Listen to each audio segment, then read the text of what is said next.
What's up, everyone? Welcome to Plastic Cards Podcast, the show where we break down the video game news of the week. My name is Fonzie. I'm joined by my co-host, indie game dev extraordinaire, Gavin Jones. Gavin, you're floating head today. You're not physically with me, but I can feel your presence. How are you? That's what my floating head does. That's what I heard. How you been? I've been good. It was a fun, Thanksgiving. It was weird. I think everyone was sort of pseudo quarantining before Thanksgiving, so I basically haven't seen anyone for a little while. Like our last podcast was like that was the first person I hung out with in a while. So Yeah. uh that's been, but next week cyberpunk, and Oh boy. I have that day off and the following 4 days. So Dang. So you're set. did I mention that yet? That I've No. requested that? Yeah. So I was like, fuck it. I have 3 days off. Thursday, Friday, following Monday. By the time you see me next, I will have beaten that game. Damn.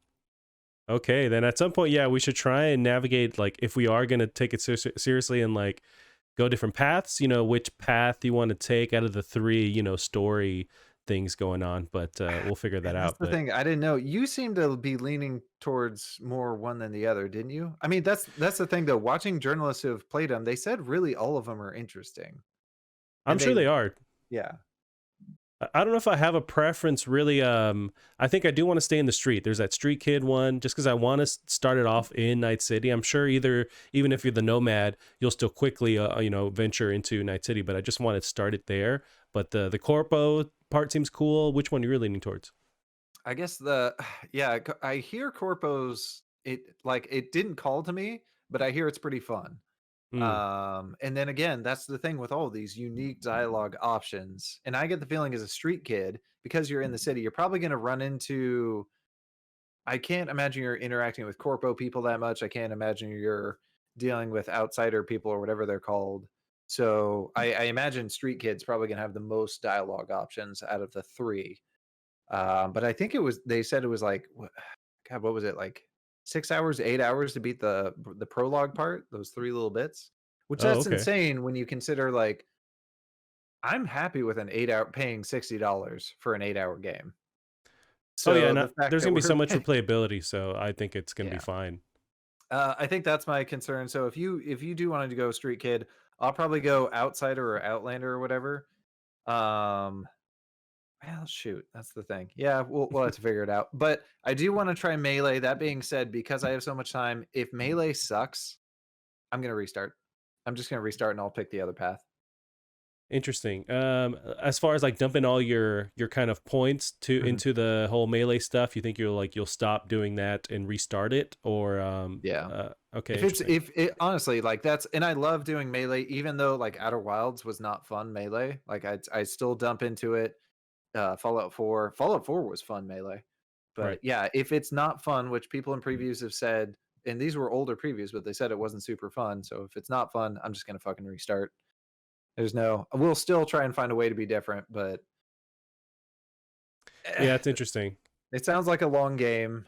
And while combat doesn't, it sounds like combat's not the biggest part of it. It sounds like role playing is the biggest part of it, which has got me super excited.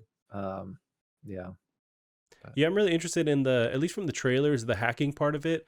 If I can really almost play a stealth route where I'm focusing on hacking the enemies, hacking the drones mhm. around them, and just kind of doing that route, almost like a cyber ninja. Maybe I'll kind of lean into that. But also the gunplay looks crazy fun. So that's the thing. I think you can, and maybe they've covered this thoroughly, but it seems like you can you're not stuck in a lane. You can kind of start to upgrade stuff as you want. That might not be the case when we play it, but I'm hoping I can just dabble in all these different things to just make this souped up, future guy. Sort of a Skyrim Right. situation. Yeah. That'd be cool. I'd be down for that. I know. I'm excited. I haven't felt this much hype for a game.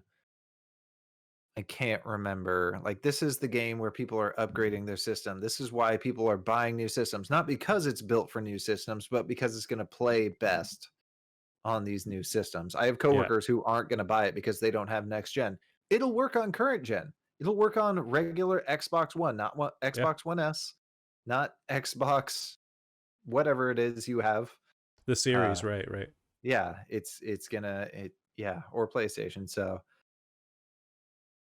Yeah, that's the thing. They showed off a bunch of gameplay. Now they, I think the last week we met, they showed off the Xbox current gen versus the next gen, or I guess now we're in next gen. But they did the same for PlayStation. So like, it looks like it's gonna run fine on everything. I can't imagine how much this game is gonna sell because it. I feel like it's tapping. It's so widespread where it's tapping into that GTA audience, but still this other maybe more hardcore audience. It's just such a wide net. It's gonna sell just gangbusters this month. It's gonna be nuts. I would be curious to know.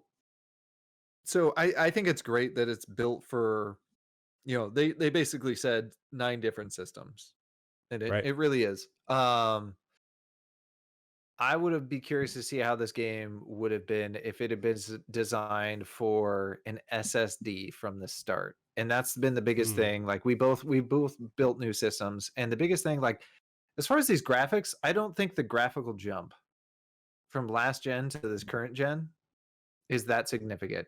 I think the speed of these hard drives is insane. The fact that, like, right now I'm playing through Dishonored 1 and the load screen is either half a second or a second, and that's it. And if you're planning from the beginning, that unlocks incredible amounts. This is insane what you can do now. Yeah, So, that's a benefit that a lot of these devs that are working for making their games for consoles, that they can rely on the fact that they're going to have this base model SSD. So yeah, they can kind of lean into that speed. But when you have to do cross gen kind of developing, then you have to hope that it works also on somebody's potato graphics card that they've had for 8 years, like you used to rock. It's got to make sure it yeah. still can handle at least 10 frames a second or something there. So, but yeah, we'll see as time goes by. Maybe there'll be some kind of upgrade option, or and that's the thing. It is Cyberpunk is available on these next gen systems, but it's playing the current gen version of it. So it's like just through backwards compatibility. So it doesn't Yep. have the full bells and whistles. It will come. They've said that CD Projekt Red has said it's going to come early 2021. But I'm sure it's going to look fine and play awesome. But it's just I think PC is where you want to be if you can, to try and get everything just turned up as much as possible. To get turned Yep. properly turned, which ooh, Yeah, and ooh, that's next week. It feels like it's been such a roller coaster that I think you mentioned like you've been so hyped for it. My hype receptors are kind of like burnt out because I was just so used to getting that closer to that goalpost and it was pushed back. So I guess in my mind, maybe with this last one, I just said, when it comes out, it comes out, and I kind of just put it out of my mind. And so now that it's close, I'm feeling it, but I think I'm still reluctant because maybe I have some PTSD where maybe it's like the day before there's some kind of BS or something where it's like not right. working or what have you. It could be, and I've only ever requested time off for 2 game launches, and both times, garbage fires. I can't remember what the second one was. It could have been Brink, which that game, A, was broken on day 1, especially on my graphics card. It was just a rainbow. Like, it was Yeah. literally a rainbow. Something was fucking wrong with the drivers. And, uh and then the other one was Diablo 3, which was Mm, broken for 48 hours. Nobody could get in. yeah. Well, this one doesn't have as many, at least as far as I know, as many online systems that it needs to rely on Right. besides like the day one patch. So I'm hopeful that there isn't going to be some kind of like game breaking thing going on. But yeah, the ones that they need servers to go live, and they need some kind of there's some kind of like underlying online component. That's yeah, where shit can hit the fan. I know GTA Online. I remember I think it was off that day when that first premiered, and it took like 3 days for it to actually get up and running. It took a while, but a bunch of people were trying day one, and of course everything was crashing. But then that turned into this huge juggernaut that is GTA Online. So it just takes time, and if people are hungry enough, they'll wait and they'll deal with it. Of course, they'll shoot off their hot tweets, but they'll get over it and they'll keep buying stuff. Well, that happened for, like, a long time with GTA 4. Mm, It took a while for that one to get up and running, so I fully called that for GTA 5. I think a lot of people called that. yeah. I don't know why their launches are so, maybe it's because they're that successful. Like, what do you even do? But that being said, Blizzard does it, but they're set up in a different way that is legitimately an MMO. I Right. don't I don't know how you prepare for that much success. Yeah, I tell myself, that in the morning. It's a tough life, Kevin. Um, what what did you get to play this week? Um, so I mainly played. I think last week I played a tiny bit of Control after our podcast, which Ooh, looks okay. gorgeous. It really does spin up my fans, and it's actually slightly louder than my current ambient of my old system, which I'm running on for this podcast. Um, but yeah, it does spin up my fans to play Control. Yeah. So I don't know how it performs on yours, but that always worries me, like temperature wise. Like I assume it'll just shut down before anything gets damaged. I think Um, so. Yeah. but yeah, so that's always a concern I have. But it looks fucking gorgeous. Like I didn't realize I was checking out all these really pretty games before I played Control, and then you play it, and those textures. Mhm. Oh Lord, those textures. Oh yeah, sing it. It's amazing, and it's just not only just beautiful visually, but like I love the loop, the gameplay loop with the shooting and managing your Right. powers, and the gameplay was also super fucking tough. You're lucky that now there's this update where you can adjust various things. You can also make it harder, which I don't know why you'd want to do that, but you can adjust things like have your health regenerate a little bit faster, a bunch of different things, which you could not do in the base model. So it was just kick your balls tough, at least for me. But now you have these options, and especially with me Yeah. playing it like on 3 different consoles or whatever, replaying it a bunch, I just wanted to kind of quickly get through it, and so now I can adjust those settings. But yeah, it's a great game. That's I still love that games do that. Like and that comes down to what's the word? Not accountability. Your health Accessibility, maybe. accessibility. Yeah, like accessibility comes in all shapes and forms. So if some people aren't, maybe some people can play the gameplay, but other stuff's rough. And like Last of Us was one of the biggest crusaders. Hmm. I mean, lots of games have been big crusaders of this, but Last of Us just killed it. The fact that you can play that game in basically all outlines, Right. uh, is insane. So yeah, it's really cool. I love when games do that. That being said, yeah, it's absolutely gorgeous. But right now, I've been playing 3 games in heavy rotation. Splunky 2. I finally Yeah. like it. I Right. finally like it. It took some work. Splunky 1 took a little bit of work. Honestly, I hated Splunky 1 when I first played it, or Splunky HD, I should say. Interesting. Um, until I finally played FTL, and then I got, oh, when I'm dying, I'm learning. And Spelunky 2 is I would say 3 times harder than Spelunky 1. Do not start with Spelunky 2. That is not Gotcha. don't but Spelunky 2 is really deep, it's really satisfying, fucking kicking my ass. I'm so thankful when I get to the second world, whereas in Spelunky 2 or Spelunky 1 or HD, I'd be very upset if I wasn't getting to like world 3 or 4. Mm. So it's good. Hades, playing a lot of Hades. That being said, it takes way too long to play that game, at least at my skill level. So I will play it. I will play a single run because you can exit out at any time. I will play a single run Okay. in like 2 or 3 sessions. Gotcha. Um, That's still on my list, and it's in our news drop a little bit later. But it's going to come to Game Pass in December, so I have no excuse to not play that game now. I think you're gonna like it. I don't think. That being said, I think you'll like it. I don't think it's gonna spark your interest into roguelikes. Um, it is quite a bit different than a lot of roguelites. It's more similar to Rogue Legacy, but it's kind of its own thing. It's like Rogue Legacy and what's that other one? The one you downloaded. What's Up Dead or Dead No, Cells? Dead Cells. It's like Dead Cells and Rogue Legacy had a baby, and then that baby had more story than it knew what to do with. Mm. Um, so I think you'll like it. But yeah, just Dishonored for some reason I decided uh before Cyberpunk came out, I was gonna beat Dishonored 1 and 2. I didn't realize how close we were to release, so I'm gonna be lucky if I get Dishonored 1 out the door. And I've played decently far. I played Dishonored 1 until at least the first. I don't know if there's multiple twists, but I played till the first twist. Okay. Um, I forget, honestly. I know there is some twisty turny right. stuff, but I think it's less in the sequel. Right. And then I quit shortly after. There is a spoiler, and spoiler alert for anyone in the audience who cares. And I would say care because this game is so good. It's really good. I was texting you earlier in the weekend. I said I think I like this better than BioShock. And I played through BioShock 2 and 3 recently. Yeah. And this world has me so much more enthralled. I'm so there's so many systems and so many like I think I can make this work. And when you do, it feels amazing. But the one thing I would ask between Dishonored 1 and 2, because you played through them at the beginning of the pandemic. Um, so Dishonored 1, there's a plague going on. People are masked up, at least if they have money. Like it kind Yeah. of sucks dealing with like, yeah, the pandemic in the real world and then pandemic in your escapism. In Dishonored 2, is the plague gone?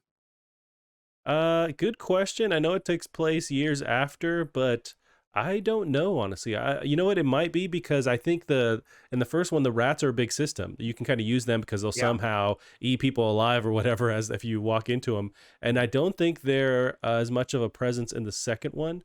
But I could be wrong because even when I jumped into them during the when the pandemic initially started, I didn't finish them again.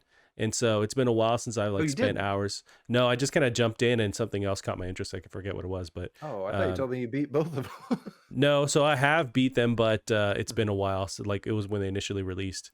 So I forget. I don't honestly know, but Gotcha. yeah, I'm not sure, but I'm glad you're loving it because this game doesn't get enough. This series doesn't get enough love. It's such a cool fucking game, and you mentioned all the different mechanics that are layered. There's so many. There's the rats. There's just like all the different stealth options you can do. You have all the different ways you can decide to kill people, and they really take that to the next level in the second one too. It's pretty awesome, Right. And then they have the chaos system when you do kill. I think that's the only thing that right? kind of plagues it down is if you want to go low chaos, you can't kill anyone. So if you get caught, you have to reload, Yeah. which makes it feel yeah, that's not good. If I because the fighting system is interesting, but I can't play it because I'm doing no chaos. Yeah, I wonder if, and I, there's one thing it's been, I'm still rusty on it because it's been a while, but you might have ways to subdue people that aren't lethal. I know that I you can think shoot people 2 from has that. afar. Oh, Well, okay. in 1 I can shoot people with a sleep dart and then I Right. can choke them out from behind and that's it. That's all I got. But I think Mm, in 2 there were less than lethal takedowns while you're fighting. okay. Yeah, I need to jump in and play Yeah. again to So remember, but that's what sucks is like the upgrade tree is basically like 3/4 of the upgrade tree for both like the powers and the items is lethal. gotcha. And I can't do it. So that you always gotta you always gotta get the good ending first. That'd be interesting if we did that. So I assume you're like most gamers and you go for the good ending first and then maybe come back for a second playthrough and go for the bad ending. Yeah, I guess it depends on if it's a game that actually has made me want to go back and like restart it or Mhm. restart that save. I think I did that with Dishonored, the first one, because I think the big change or the big decision is at the end, Mhm. and or you have to actually play it through non-lethal. I forget because man, I don't know if I Yeah. did actually play this game or I have somebody else's memories in my brain. But yeah, I forget that. But Yeah. yeah, I will try. It just depends on how hard it is to like reload a save and whatnot. But I'll try and get multiple endings. Or sometimes I'll just kind of dust my hands and walk away with whatever ending, and go on YouTube like you do and just watch the ending of a game. I'm the worst. I do You wonder, are. like, if I could do that for Cyberpunk, if I could go for the bad ending. I wonder if I Mm. could do that for Maximum Variance. That being said, I do with Dishonored. I hope I can do. Did you ever play the DLC? A little bit of it, but I know there was a couple of different DLC Mhm. things that released for the first and the second one. And no, that's another thing that that's some new content that I should jump into because I never finished those. Yeah, I hear Death of the Outsider is like one of the greatest DLCs of all time, Mm, and it's 6 hours long. So we'll see if we can do that. Anyway, we've been not talking way bad. too much about my stuff. Fonzie Pants, we got what you been Yeah. playing?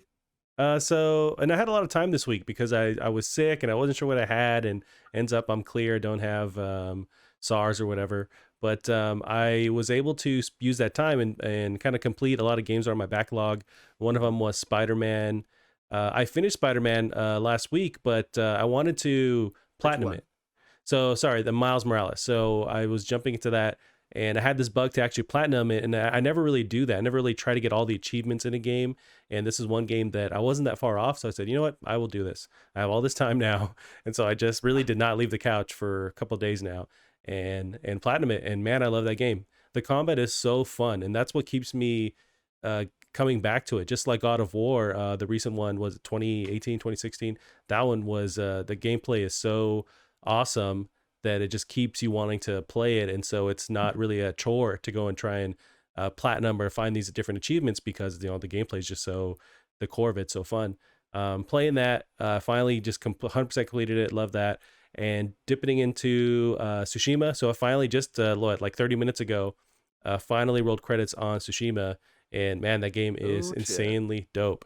So dope. I was talking with Callum a couple weeks ago about some of our like favorite games of for PlayStation for 2020, and it's just like been nothing but juggernauts. You have Tsushima, Miles, and then Last of Us 2 are just like some of the best games ever. And we got these within the last these three within the last year, and it's just insane. But yeah, jumping into that, and there was another one that I tried. Oh, Bug Snacks. So that is Oh, I free. should try Bug Snacks. It's Yeah, not Bugs. very expensive if you have to pay for it. I think it's like 20, 30. I think you're right, like $20. It Yeah. is free for PlayStation Plus members for PS5, and Mhm. so jumped into that, and it's really wacky and just funny. The writing's really cool, but it's very much like Pokemon Snap, where you're Oh, I trying hear to, it. And that yeah, game's fucking great. yep. And I love that as a kid. And so once I kind of realized that's the route they were taking, I couldn't play enough of it. And so that's another game I need to go back to. But yeah, you're taking pictures of these various bug snacks, and you're trying to figure out their behavior and trying to understand how they will interact with something else. And that triggers another thing to happen. And then you can take a picture of that. But also you want the townspeople to eat these things and then turn into them. But when they do that, like if they eat this little like strawberry spider, then their hand turns into a strawberry. But they're always like super crunk about it. Like they don't care that they're now half that thing that they ate. So they haven't addressed that yet in the story. I'm not sure why no one cares that they're turning into these things or they don't realize it. But no, it's really cool. I hear the story for that game. Like, and it's not even the mandatory story, it's the side stories between all those characters is absolutely like the best part. Do you sort of feel the same, or is it more the taking pictures and the Pokemon Snap side that you're really drawn towards? Well, I'm very early in, but I can see that because you kind of have your main quest line, and then there's a bunch of these townsfolk, and they have their own drama and like interpersonal issues with each other, and so you kind of have to help them, become friends again or figure out what's going on. And it's a lot of that is where the funny dialogue is from, and yeah, so I can definitely see how the story's really strong. There's the main protagonist or the main guy kind of giving you these quests. He's the kind of takes over the role of mayor as the mayor becomes missing. His name's Philbo, and he's voiced by somebody who's well known. I want to say he sounds just like the Psychonauts main character too. It's just like this classic kind of voice. It's that same Oh, he's voice. super high pitched. It could be Yeah, him. They it got sounds a just like good him. amount of more famous voice actors. I know when they showed sort of their list, there were a bunch of people from Geek and Sundry, which I love, Mm, are doing the Critical Role, which is like a weekly D&D thing. I gotcha. think they have Matt Mercer. I want to say they have Matt Mercer who played it's High Noon. Whoever that guy is in Overwatch. Oh, Uh, okay, I have no idea. yeah. Anyway, Not but a yeah, big they got a Overwatch bunch guy. of I think they got a bunch of famous voice actors, and I'm sure they got them on the cheap too, because those people seem to just go after awesome stuff. Right. And I don't think that developer has a ton of money. Yeah, I'm not sure how much Or they, Octodad sold in stores. So it was on like a lot of consoles. So the more consoles you put your stuff out on, that's I don't know. Sales with games are so weird. Like you look at this year, CD Projekt Red made us a record sales for The Witcher. right after the Netflix thing, yeah. Record So it's sales. How many years after that game released? right. So Yeah, that's sales are insane. interesting. But So beyond that, nothing else crazy. Just kind of playing that and just being sick right. and eating soup. But I'm glad to have you back, bud. yes, I'm glad to be alive. Still, you know what I did download? I haven't played it yet, but there's this VR game. It was on sale because that was another challenge I had to face. Where there's all these game sales right now, like Black Friday sales and Yeah. Cyber Monday sales, Yeah. and so I'm trying not to buy everything. especially games that I've played already on console, but I want to see how they look on PC. Like Death Stranding is super cheap, but it's like I'm not going to play that game again, but I want to see how it performs on my PC. But You're the there's so many worst. games like that. Yes. Yeah, and I'm just trying not to just waste money, but I did buy Yeah. Boneworks. That's a VR Oh, game. that's a good one though. Get that one. That was the Yeah, first one where people were like, "Oh, VR isn't shit." right, right. I haven't loaded it up yet. I haven't tried it, but I did Yeah. buy it, and so I can't wait to jump into that. It looks really cool. I've watched a bunch of videos on it, and it looks really dope. And it's kind of there's a lot of like love letters to Half-Life with all the different stuff going on in the game. Seems like all the mechanics are pretty tight for VR. So yeah, I can't wait to try that. That was that developer that's I forget who it is. So Stress Level Zero, which is owned, I want to say by Corridor Digital, and that was just Right. like these guys have been they've been making video game fan videos for forever. They were like, yes, let's get into it. We can do it, and they knocked it out the park. And I hear like a lot of people that played that before Alex were just like, man, I hope this is what Alex is. And Alex is like that, but better. So it's going to be a little worse than Alex, but it's like you can see the seeds. You can Yeah. see, yeah. And I'm fine with that because this Bonework seems like it is a bit more sandboxy, where they kind of have all the mechanics down and they want you to have fun and try a bunch of different stuff. And that's also what I'm into as well. Like Alex didn't really have that. The story is kind of limited with your ammo and all that stuff for various reasons. But it seems like this one, it's just like, how do we make this fun? Okay, here's all these guns and here's all these enemies. And yeah, so I'm definitely in the mood for that. Well, I think I'll be curious to see compared this to Alex because the guys that made Boneworks are huge gun nerds. So I'm guessing the gun, like the way you interact with it's going to be a lot more. Well, I don't know because you don't have the whatchamacallit controllers. You don't have the Yeah, the super fancy, the index. Yeah, that's man, right. I would love to fucking get that. But you're right. I don't have it, so I don't have as much of the feedback from the Oculus Quest that I have. I did see the Valve Index, and I on Black Friday. I don't even think it was on sale, but it wasn't as bad as I thought. Or did they make it more expensive somehow? Well, they showed it on. I know you can buy it in Oh, pieces. maybe it So was on sale. I'm seeing it for $1,000 now. It was not. I thought it was like 600. So maybe it was on sale. whoa, are you fucking? So I God probably damn should it! have bought it. Yeah, I would have Um, bought. Would have bought it too. Jesus. well, no, I have reasons. We need to talk off screen, but I have reasons to be saving right now. Your So preggers. God dang it, Gavin. yeah, no, multiple Gavin babies. Well, I told you it's Uh, gonna happen one day. Keep living your life. I But ooh, I do like that it's they give you the option to through Steam like to buy it in increments or to buy components first. Like you can buy the controllers on their own, you can buy the headset or then the like little sensor modules. And so it's less of a hurt on your wallet. But I did see this is like maybe 2 months ago. I was cruising their website and you could order it, but it was still like 3 months, 4 months before they would ship it out because there's just overwhelming oh demand man, and not enough yeah, supply. But yeah, my life, my work right there. You got those lead times, and you're trying to convince people like, no, you should have planned. You should have planned. yeah, Not my yeah. fault. Like it's the same for so my wife's dad works at UPS, and so it's constantly like trying to remind people, right now is the worst time, and then you add the pandemic to it. If you might not get your kid's dumb toy for Christmas, it's like you have to order now if you can, and even then there might be a delay. It's like you have to get used to that, and people are still like, well, "What's going on? I don't understand," You and you should have just done it want the to last smack month. them. That's unfortunately that's the reality. You should have done it last month if you want anything delivered.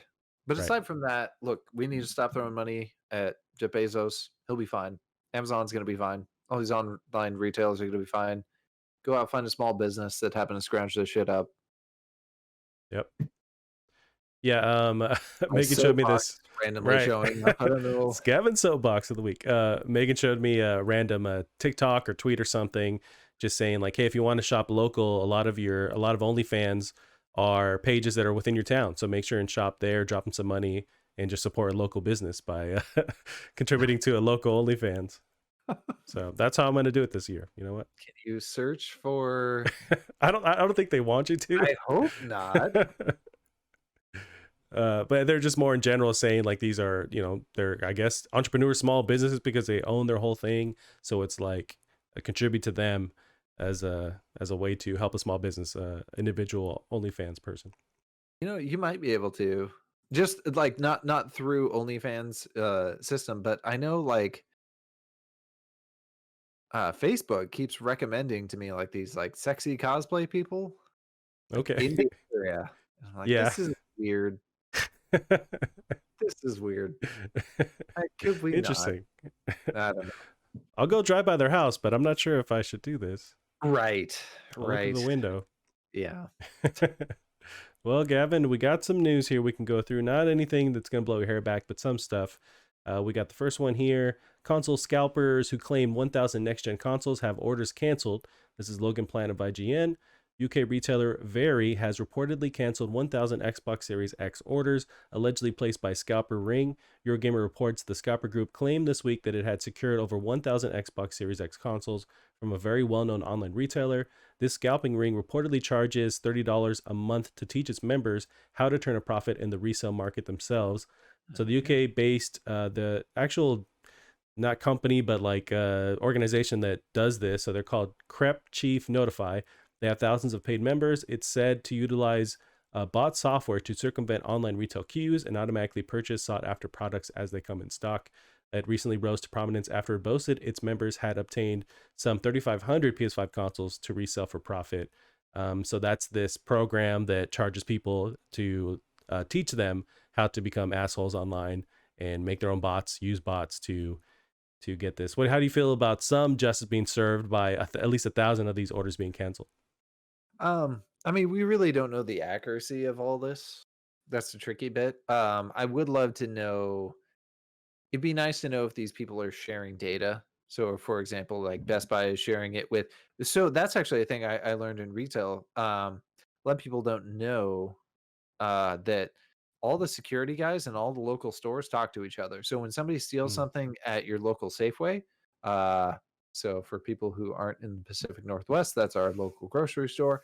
Um, they will send out like a blast to all the other security guys of like images of these people. So when they walk in and they try and return something at like a different store, so all these people talk. So it'd be nice if they did that with these big retailers, did that with email Ah, addresses. That being said, I don't know how you do that securely.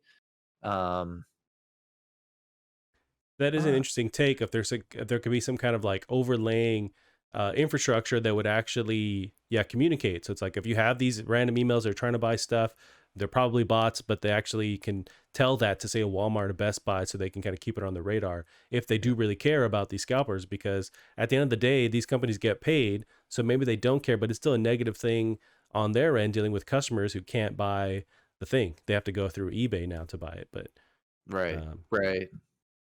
And that I don't know. It'd still be tricky. There's a lot of things people could do. They could have multiple credit cards.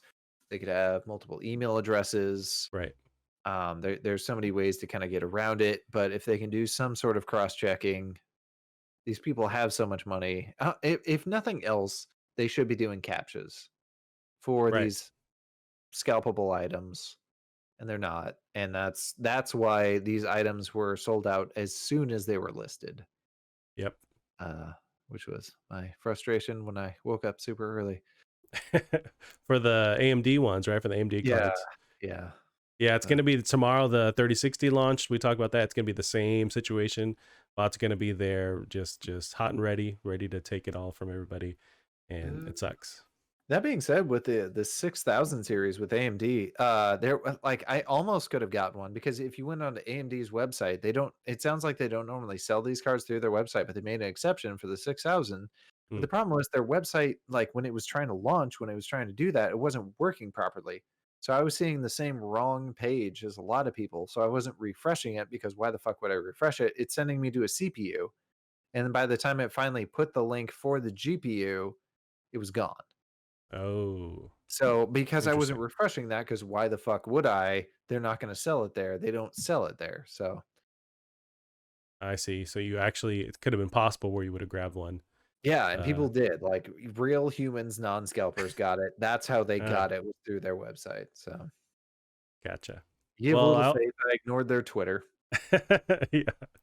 I did add a little snippet just related to PS5 dealing with some, not scalpers, but some trickery online. So eBay has sent out an official response condemning the widespread listings for PS5s that are only a printed image of the console. So I guess people are selling these and for a high price, and it's just a picture of the goddamn console or maybe a box that they've crudely made. But it looks like not only are they making this response, they're also like seeking out legal action against people who are just selling you a paper of, a PS5. And they're charging still the exorbitant price for it. Yeah. Oh yeah. Yeah. I mean, you can see it in the title. They're saying like paper edition. My favorite was the RX 6000 series paper edition, which was a drawing of the graphics card, I think they crudely had sent drawn me that. Yeah. graphics card. But yeah, like yeah, sure, condemn it. I don't know. I guess that's eBay's thing. Yeah, you could just draw a picture and sell it on eBay, but condemning it, Yeah. what are we doing I guess you have to make sure, like, is this person really trying to trick you into thinking they're here? that that's what you're buying, or did they actually say it's like a case by case basis? We have to make sure like this person is just selling you a drawing. You understand that, okay? And then it's up to you how much money you want to spend for that. But yeah, maybe I I should. did see not to cut in, but I did see 3080 empty box that it came in for $800, which Oh boy. yeah, you could get that box, bud. You could have that box. Maybe you can resell the box for like $500 and make something back, or try and apples to oranges, or what's the saying? Lemons to lemons. I don't know how life works, but there's a saying with lemons and limes and all kinds of Life fruits. gives you lemons. That's where we're going here. That's what I was trying to make the connections, but I thought maybe I can sell my very exclusive PS4 or PS5 Slim on Yeah, eBay, and maybe I can get some cash from that. I think so. We'll see. We will see. There is paper in there. Pack that full of Slim Jims, and you call it your PS5 Slim Jim. A Slim Jim edition.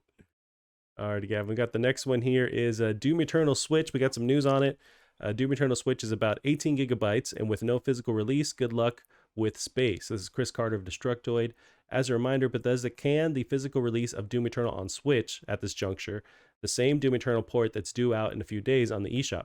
Now that everything is all set, a Switch eShop page has just opened up for the game, which showcases a few more bits of key information, namely the file size. As stated on the eShop, it's estimated at 18.8 gigabytes in total. So tied into this, Gavin, is the fact that they canceled the actual cartridge release. It's just digital. It's going to be 18 gigs, but it's coming out this week. Yeah, Yeah. that's the thing. Yeah, for a while we didn't hear anything about it, and now we finally have, some confirmation, and we have actual confirmation on this, but it seemed like maybe there was a touch and go where they might have just scrapped this thing, but I think this kind of stuff is pushing the Switch like past what it could possibly do, or maybe not. Maybe there's still years to come with these ports. Doom Eternal Switch. Yeah, I forgot to Google the exact date here. Well, I heard the gameplay was quite good looking. By the way, since because I see this on my screen while I'm YouTubing this, Mhm. do we have anything on Phoenix Immortals Rising? Uh, Um, I didn't pull anything up. I know the reviews came out and they seemed like there was fair to like good reviews. Some of the issues were that they don't really innovate on the stuff that they're borrowing from, like from Zelda and Assassin's Creed. But I didn't have anything pulled up per se. I do hear it was pretty good. So this Doom Eternal Switch trailer I'm watching right now, it looks like I mean, clearly the resolution is lower. Right. The texture resolution is lower. That being said, it's pretty good. And it runs it a lot better than my PC did. Yeah, that's the So, thing. It's like if they bring the frame rate down, the resolution down, they can get it to run. I know the last Doom ran, so it's just kind of turning down various features, but it's possible. It's just not it's not going to be the best version of Doom, but you realize that if you're buying it on Switch. So, right. Oh, that texture is pretty bad. so You it does know, come out December 8th is the date. Fuck, that's pretty good looking. That's pretty good looking. Wow. Yeah, especially considering just the hardware that the Switch has. I think that's also has to be considered with what they're able to get from it. Yeah, that's really I these port people for the Switch are just doing God's work. Like Yeah, that's incredible. it's pretty I'd be nuts. curious why they're able to port these amazing games to the Switch. Is it that similar to a PC that porting is this Right. easy? That is interesting. Yeah, I'd like to see some kind of really in-depth breakdown on, if not this dev that handles a port, or other devs just kind of talking about just the architecture of the Switch and what makes it so they can actually do this kind of thing. And yeah, because it's a huge feat. So maybe it's just a testament to the way they built the actual infrastructure of the Switch, or it's also but a testament to like the software behind the scenes, and maybe the engine that Bethesda uses for Doom is just so easily tweakable, or the fact that it can be tweaked to this degree. Yeah, it's pretty awesome. Mayhaps. Speaking of port makers, have you watched any of Blue Point's Demon Souls footage? No, not from Blue Point. Or do you mean Digital Foundry possibly? Well, Blue Point's a developer. Yeah. But Okay. yeah, like God, that game is so stupid pretty. This is I Yes. see why it's a next gen exclusive. They're using Tesla. They're really pushing tessellation, which is I thought tessellation would have been big last gen, but it's probably going to be big this gen. Um, oh, Remind me again on what exactly tessellation is. um, let's say your model is 100 polygons, and as you get closer, you want to increase the quality of that model without doing pop in. So you're gonna like push out. You're gonna have a Okay. texture that has these texture coordinates. Is gonna push out the amount of polygons to, let's say, 1,000 from that 100, but only when you're close. Gotcha. So they can do that with tessellation. Um, it's a technology that's been around since we were in high school, but no console could really do it. Mm. Um, and we've been able to do it really effectively since around Battlefield 4, or sorry, yeah, Battlefield 1, Battlefield 5 was the first games to really start doing it. One of the best examples is the snow in Red Dead Redemption, Okay. whatever the last one was. Yeah. So that's why that Sequel. snow looks incredible. That's tessellation as opposed to like height maps. Gotcha. Uh, so yeah, that new Dark Souls is Yeah, it's I've seen footage, so I thought you were talking about like Digital Foundry did a breakdown. I think they talked to the Blue Point guys. They have like a dev kind of diary thing, just audio wise talking about it.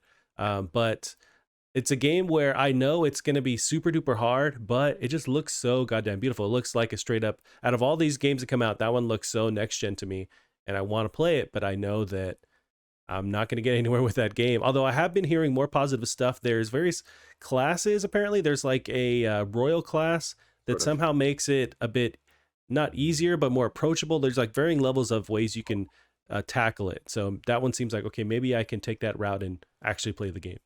Man, that's interesting. I still remember the first time I think we played this was right around my 21st birthday. It was Riley, our friend Riley had too much money to spare. So he bought a PS3 and he was like, "What do I buy, Gavin? What do I buy? I don't know what to buy for the PS3." I'm like, "Get Demon Souls." And by the way, I apologize. I keep calling this game Dark Souls. It's Demon Oh, Souls. I know what you mean. Yeah, yeah. Um, but yeah, I was like, I hear this Demon Souls game is amazing. You got to play it. And we're getting our ass whooped. And it's me over there drunk off my ass, right? Like just after my 20. We're buying Rolling Rocks because we've been watching Angry Video Game Nerds for Oh years. We're yeah. like, let's get the Rolling Rocks. Yep. Meanwhile, you and Riley are high off of pot brownies. Uh, you're getting high, so you're getting the munchies. So you got the munchies, so you eat more pot brownies. It's a that's yep vicious cycle. that's how I remember. That's how I remember Demon Souls right there. That was my first experience, and I think that's a great memory. Yeah, I don't remember Demon Souls being happening, but maybe I was just like tripping out or thought I was dreaming or something. But yeah, that's a awesome memory, and Yeah. And I never really had any interest in this game, but just because I remember hearing how hard it was, and yeah, this is the time I think to jump back into it or to try for the first time. But yeah, it's completely amazing. And I know we talked about a couple weeks ago where there's no ray tracing in the game. All the lighting is baked in, but it looks like it's full blown ray tracing. It's just a testament to what they can do behind the scenes with just the software involved, and it's just insane. Mhm. This game looks so beautiful. But who It's a knows if I'll actually try it. We will see. I don't want to spend $70, but we'll see if there's a sale. It's gonna be a while before any sale happens. I think it's safe to assume. yeah. I would hope so. They might as well get their money out of full price while they can. Right. Oh yeah, Yeah. I agree. So we got the next one here, Gavin. We got PS5 can't play PS2 games, but the Xbox Series X can. This is Ian Carlos Campbell of TheVerge.com. Developers have now made it possible to emulate PS2 games on the Xbox Series X and S using the RetroArch emulator, something that the PlayStation 5, as a successor to the PS2, cannot. Thanks to Xbox Series X/S consoles developer mode, the emulation software can be added as a universal Windows application, allowing users to download a retail version of the emulation software directly to their console without any tricky workarounds. While RetroArch is able to emulate several different consoles, the compatibility for running PS2 games is particularly notable because of how limited Sony's PlayStation 5, how limited Sony's PS5 is when it comes to backwards compatibility compared to the Xbox.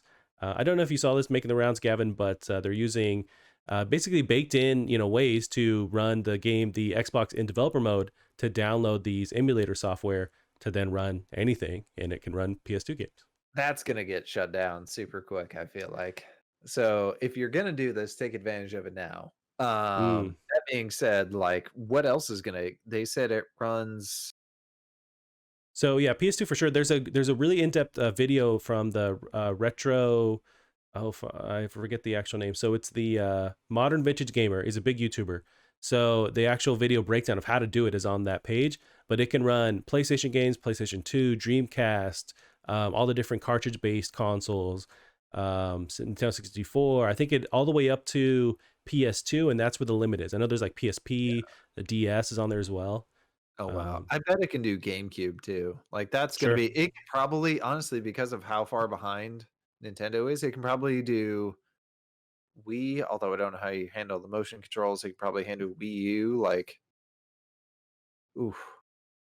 Yeah, what's interesting is that same video, you mentioned how it might not be available for a while. I guess the last iteration of Xbox was able to do this too. So if you have an Xbox One S or the Xbox One X, they have developer mode as an option there too. And so it's just something that Xbox hasn't turned off since those consoles, because it's a cheaper way to let developers use their console as a way to develop on it, but the also the trade-off is that that's an open door to download other stuff, and these emulators are included. But it seems like they know, and they've allowed it at least since the last consoles. So you can use a regular console as a developer console, You can't. You do which have to pay for uh, it. It's $20 for the license through Microsoft, through their website, and then you can unlock this feature. wow. Can you imagine being able to play Xbox games, PlayStation 2 games, Xbox One games, Yep. or sorry, I guess Xbox is Xbox One. Wow, that level that's embarrassing. Yeah, it really shows that on the PlayStation side, it's only a software thing that they've decided isn't important to not proceed, or look into. But it's doable for sure. This proves it. Yeah, I can 100% promise that you with how powerful this console is, you could emulate PS2, you could emulate PS1. That's not even a problem. The fact that Xbox baked emulation into their hardware was overkill, Mm. but they did it anyway, and that's why Xbox original games run crazy. That's why Xbox 360 games run crazy. Now the fact that you can have everything run crazy. I'm sure that the PlayStation 2 games don't run as amazingly smooth and automatically upgraded as the Xbox original, It's but possible, yeah. that's But yeah, it's incredible. Wow. What it's what kind of something. thoughts shired? Thoughts shired. Not like me, Gavin. Shots fired. Yes. All right, so we have that going down. I don't know if I'm I'm willing to spend the $20 to see if this works to play games that I'll never really touch again, but we'll see. This one was interesting. So we got Red Dead Online launches as a $5 standalone game on December 1st. So this is from Rich Stanton of PCGamer.com. Red Dead Online will launch as a standalone title on Steam and the Epic Game Store December 1st, and until February 15th, 2021, will be priced at $4.99. The game will require up to 123 gigs of disk space and will include the option to purchase Red Dead 2 story mode separately. After February 15th, the price for Red Dead Online standalone will be $20. So they've partitioned this off to be it's just standalone pickup of Red Dead Online. How do you feel about them going this route? I mean, I heard it's the worst part of Red Dead, so it kind of surprises me, but Mm. I don't know. You actually play Red Dead. How do you feel about it? Yeah, I love the Red Dead 2 story. It was amazing. One of my favorite games of last year. I want to say last year. It doesn't feel like it was that long ago. But it was the online part, although the online part of GTA Online also really didn't catch on to me. It didn't call out to me, rather. And so it was the same for this one. I know this one was a lot buggier. Doesn't have, apparently, for all the fans of the online component, doesn't have all the same features or the same sense of like fun that you can have in Red Dead Online, or sorry, GTA Online. So I know it suffered because of that. Just hearing that from actual fans of it, but yeah, I love the story. That was really the only thing that they called out to me as far as why I picked this game up. But I think they're trying to maybe be more competitive and give people reason to jump in that maybe don't want to pay for the full blown Red Dead price. But it's interesting. I wonder if they'll kind of do this more going forward, or this is just to kind of help the sales of Red Dead Online. Because once you get in there, even though it's a $5 cheap, a very low price, you're going to buy cosmetics and all that kind of stuff. That's where they make their real money. But it's interesting. Yeah. No, fascinating. That's that's one. Well, Now that you have a beefed up PC, I would really look into Red Dead 2. I should. I've seen some bits from the story, and it looks super interesting. Yeah, it's been one of those games where like there's so many games where like when people reflect on them, they're like, "Oh, it was so much better than like I remember." And this has been one of those ones where people come back to it and they're like, "Man, you're just there's so much time doing stuff because they make the animation so long and it slows down the Yeah, gameplay. Like for sure.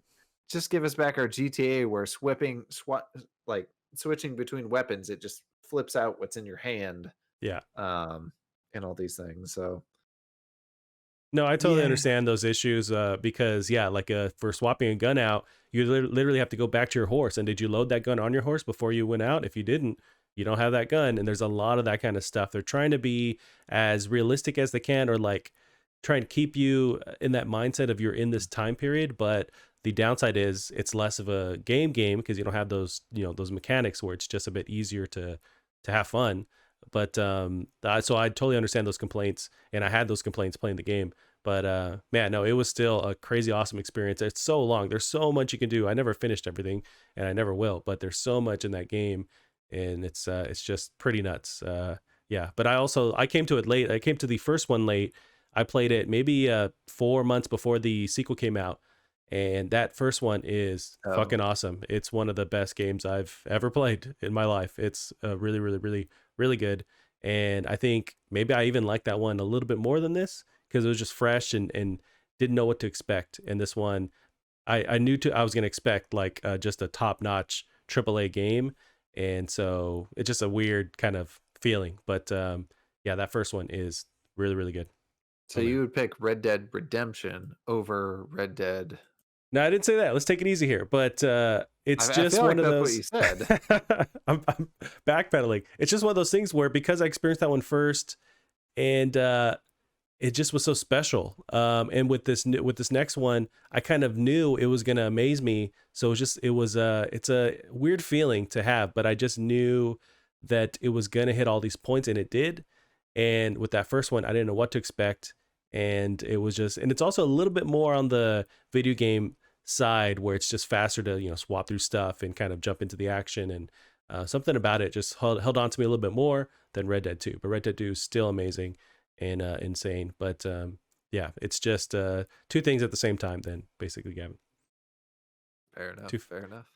So we got this next one here. We touched lightly on it, but it's Control and 16 other games are coming to Xbox Game Pass in December 2020. This is Adam Bankhurst of IGN. Control is one of 17 games arriving in December 2020 on Xbox Game Pass. The rest of the games are as follows. Now, I didn't include all of them because there's other games I have no idea what the fuck they are.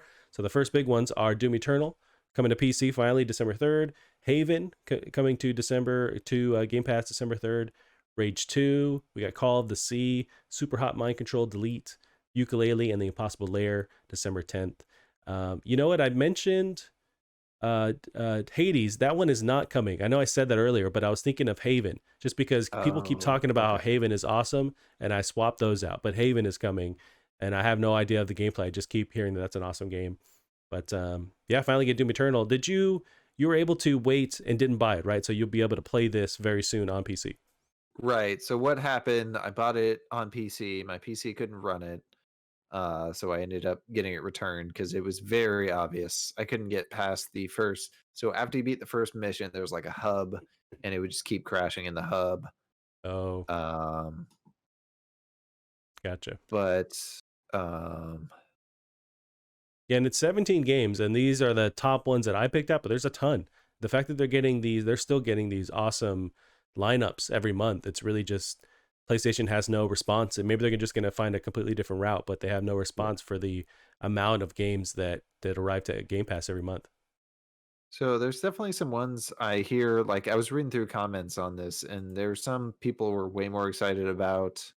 Uh, Basically some unsung heroes on here. Mm. Greedfall.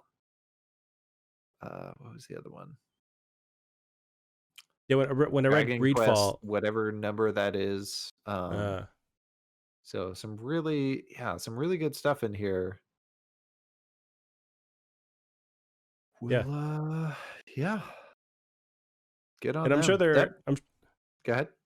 I'm sure those other games are definitely hold their own, but those are the ones that called out to me. But yeah, what were we saying? That being said, so Game Pass, you know how games leave Game Pass. There's a game I've been trying to convince you to play. Now during these trying times, one needs a pick me up, and what is it? Song Bearer? Uh Is that the game? Fuck, what is it called? Where's leaving Game Pass? There used to be a tab on Game Pass for leaving soon. Oh, Which is kind of convenient because you know you need to finish it first. right. Uh Do you remember the type of gameplay it was? Paper Mario? I don't know how to describe it. Anyway, it's a game where you're a bard and you just make the whole world happy by singing. And I've been trying to convince you to play it forever, and it's leaving Game Pass, I think, on the 12th. So, Oh, okay. Well, I will try and remember. I feel like this is the first time I heard of this, but maybe you have told me this before. uh, shoot, it's So you're mad at me for never playing this game that you never told me about, but maybe you have told me about this. oh, I've definitely told you about it, Okay. but we can worry about that another time. Yeah, I we'll will. fight about it later. Wonder Song. There we go. Wonder Oh, Song. you have told me. Yes, yes, you have told me Yes, about that. leaving Game Pass. I want to say on the 12th, which is 2 days after uh Cyberpunk. Cyberpunk. So you officially have Oh nine boy. days. Just saying. Well, it's no promises, but I'll make a college try to pick this up. But Yeah, it's yeah, not that I'm looking at deep. footage now. This does look cool, and I know you have told me about this game. It's just I gotta wake up duct tape to my fucking chair Right. and play this game. Duck tied. I heard people when they were reviewing it, people called it like happy punk or like joy punk because it's just like that like man, it's almost like Pixar levels of you Yeah, feel joy when you're playing this game. nice. Yep, I gotta Yeah. listen to you one of these days, and I will actually do something you tell me to do. Um, this one, Yeah, like Gavin, that's is never gonna happen. likewise, buddy. Likewise. This next one here, I didn't realize was a thing, but maybe you can educate me on this. A magician Yuri Geller to allow Nintendo to use Kadabra on Pokemon cards again. This is Adam Bankhurst of IGN. After nearly 20 years, illusionist and magician Yuri Geller has given Nintendo permission to once again use Kadabra on Pokemon cards. Geller, who is perhaps most well known for his ability to bend spoons with his mind, sued Nintendo in 2000 and asked that Kadabra no longer be allowed to be put on Pokemon cards, due to the similarity of Kadabra's spoon and Japanese name to himself. In Japan, Kadabra is written in certain variations that include Younger and Youngeller, which are both similar sounding to Geller. So I did not realize this is why we haven't seen Kadabra anywhere, or there hasn't been cards in production since this legal issue. But what do you think about this, Kevin? Well, to be fair, when's the last time either of us have played Pokemon cards specifically? I mean, it's good to True. know they can still do it for like the regular game, but cards, who I don't know. I think that's silly, but maybe I'm wrong. Do you think he has much of a leg to stand on or float on with the fact that Kadabra is using magic or illusionist kind of stuff, and he's just someone who uses that in his act? But other people also do things where they pretend to bend all kinds of items. So Yeah, and the spoon bending isn't even a hard trick, supposedly. You kind of like rub it in the right way and it just like boom. with a weird metal too, like maybe like a really soft metal. I'm not sure. Mm. I know it's not a hard trick, but that's about the extent of my knowledge. So, But that huh, always reminded me of just a general magician kind of tactic and not something tied to a certain magician, like a Penn and Teller right. gag or something. So it seems weird that he was even able to battle them in court for so long to the point where they just backed off. Man, back in 2000. Whew, Yeah. what a time. Especially such a popular Pokemon like Kadabra. I'm sure kids were crying left and right not being able to find those cards anymore. I mean, Kadabra, well, I mean, I mean, that's sort of the weird thing. You had to end because you could evolve your Pokemon in that game, right? Like, you didn't have to go out with your Charizard. You could lead with, wait, did you have to evolve them or could you just play whatever? I I do think not you know. could just play with whatever. Yeah, I have no idea. I never really played the Pokemon games. I just collected the Right. cards because they look cool to me. And Yeah. and then one day in what fourth grade, I gave them all to a girl I liked. So I'd collected maybe You 300 fool. Pokemon cards. Oh yeah, I'm still like oh lay awake at night thinking about it. I liked her, so I gave her I had this full tricked out little pack with Pokemon cards and some cool like Japanese holographic reflective ones. And I gave them to her because she said, I think she even said like, oh, Pokemon's cool. Oh, okay, you can have them. And I just gave them to her. And whatever she said, thanks, you fucking idiot, and she left. But yeah, so somebody somewhere has all my Pokemon cards, and I'd like them back. So if you're listening, which you're not, please please give me those back or the money I'm owed. But yeah, so I didn't realize that was a legal thing, but they've squashed it, and you're finally able to get your Kadabra cards. Wow. Had not heard that one. I'm gonna close my door real quick. Go for it. Take off those pants. Well, Gavin And we're closes his back. door, and we're back. So Gavin got the next one here. I Is actually wore X? pants for this. That's good. That is good. So the next one here is Xbox head Phil Spencer says console tribalism is one of the worst things about our industry. This is Megan Farouk Manesh of TheVerge.com. Speaking of The Verge, Spencer says he finds toxic brand loyalty to be distasteful and despises the idea that companies like Microsoft have to see others fail in order to achieve their goals.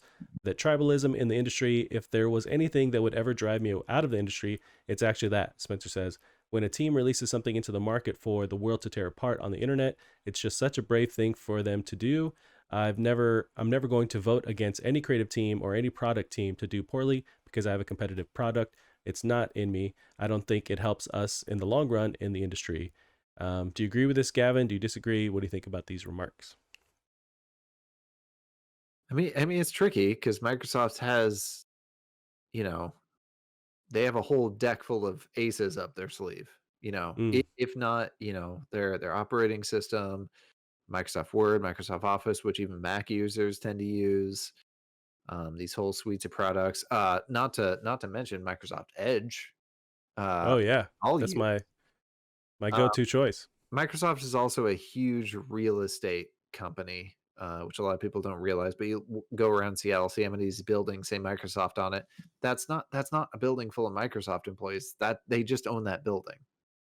Oh dang. Um, so Microsoft has aces up its sleeve. Their original creator is only just like got trumped by what's his face as far as second richest man alive, or something like What, that. Bezos or something? Yeah, he finally got defeated. Um, If he would, I mean, honestly, he wouldn't be the richest man alive. Bill Gates would be if he wasn't giving so much of his money away to charities, and he Oh, also sure. pays his fucking taxes. Yeah, So could have been that guy, right. but yeah, and they still have boatloads of money, so it's interesting. They're probably one of the few people that can be in this position, and honestly, Sony probably can too. They have their TVs, they have all these other systems they can do. They can generate money. Nintendo's the only one that's really fucked if people stop buying their games. Yeah, These other that's two are fine.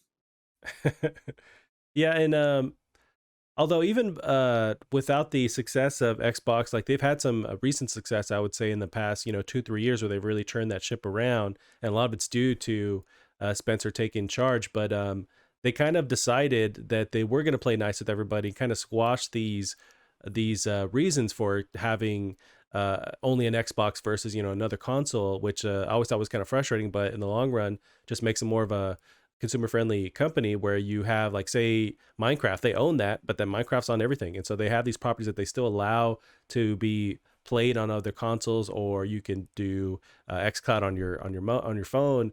I feel like they've taken this stance to separate from this idea of this like console tribalism. So the idea of him saying this, Phil Spencer, I agree with what he's saying, first of all, but also, like, it seems like they've been making these decisions for a little while now, going this route. But yeah, but they're still successful where they maybe don't have to. But I like that they do decide to go this route instead of, just kind of withholding everything. Yeah. But at the same route, they're gonna have exclusives. They're gonna be fine. Right. They know they have Bethesda in their, like, it's not even their back pocket at this point. This is their front pocket. They've got a surprise for you. It's Bethesda. Yep. Yep. Yeah, it's, I don't know. I agree with them, but also at the same time, competition breeds amazing games. God of War, I don't think maybe isn't fair to say, but I don't think God of War would be what it is today if they weren't trying to build off that success and throw some Mm. money at these people that really know what they're doing. Now Fun it fact, seems there have been like 2 God of War games, between the beginning and the end of Cyberpunk's creation. 2.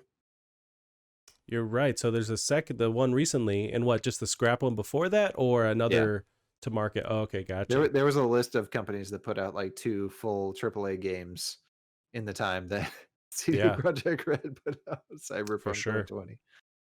Yeah, and although it seems like this a whole like response is part of a bigger a conversation or interview with The Verge, but it seems like he's more focusing on, like, when it comes to consumers or fans, like the way they will separate and become more tribal with, like, the consoles they support. So, like, and it kind of Yeah. bleeds over into negativity online, where if there's any kind of positive news on PlayStation, trolls go online and then just bash it, and then vice versa for Xbox. And it seems like that is the negative thing that he's at least targeting here. Like, he wants to see that get move away from the norm online. But that is a big thing online, where people just like sports teams or whatever, they kind of pick their thing, and it's Yeah. only that, and nothing else can go wrong. Which is too bad because they really could have done like a reverse dunk on PlayStation, because PlayStation did that dunk on them when they're like, "Oh, how to share a game with a friend on PlayStation?" And then you hand them the disc. It's like, "Oh, how to play an Xbox original game on your Xbox." You put it in the console. Do that Right. for the Xbox 360. Like, could have been a solid Dunkarooski. But they chose not to. That being said, like, as of the third, you're going to be able to play Control on your Android phone. Yeah, it's nuts. Play. that's the that's the peak of graphical fidelity. So it'd be awesome. So will that be the the fourth system you own Control on? Will be your phone? Yeah, I might just buy it just for fun, just to Well, you don't have throw to him a buy it. couple It's going to bucks. be, you have Game Pass. Oh, to So, stream it. Yeah, yeah. That's something I never really tried a bunch since I switched to my iPhone, but I know it. I think it was in the news where they were able to oh, support you it. can't So, do it on the iPhone yet. but okay, I Yet. see. It's like Yeah, a you're going to be future able to do thing. it through a browser. They're kind of hacking it in there, but Gotcha. Yeah, and I don't care enough to seek this out, so I have it on 8 different consoles. I'll be fine. I can play it there. can play it on But your, was it, they had Doom running on like a birth control test. You're going to be able to play yeah, Control on a birth control test. Yeah, I can't wait. Megan's gonna be like, "What are you doing?" Why do I have all these birth control things lying around? I can't save Speaking the of game, though, so I have them. we haven't mentioned you can play Doom on your was it Nintendo? What was that even thing called? The Oh, the Game and Watch, the recent one that came out. yes, the Game and Watch. Yeah, that's pretty sweet. It's I guess just the hardware can handle it, but Yeah, yeah, I didn't realize. That's the quest though with every just right. piece of hardware ever. It's always going to be let's get Doom on it. Like no matter if there's any kind of screen involved, it's like can we use the LEDs to somehow play it? Yeah. It definitely does go to show like Doom is one of the most optimized games of all time. It'll run on a toaster literally. Right? It's just ridiculous. Yes. So this one is maybe ridiculous, Gavin. I'm not sure where you lie on it. I think it's pretty dope. But our next story here is Mortal Kombat 11 DLC brings back 3 actors from the 1995 movie. This is Jessica Condit of Engadget.com.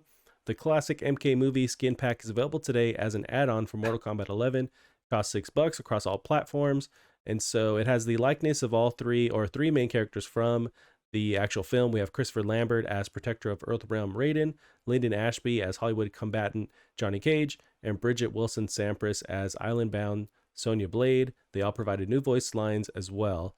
There's a little trailer too where they just show them in action, but I think this is I gotta awesome. The watch fact they this. can Are get we gonna can we it's simultaneously do this we trailer can here? yeah, it's very short. Let me know when you hit play, but it's very short, just All showing right. off like a little intro. But you can tell me when In you have fact, it Sonya going, anyways. Blade, like her character was very not memorable from that movie. A little bit, yeah. I need to watch it again. That's one that I would love to see again because that first one was so awesome. Let's start. 1, 2, 3, go. Yes.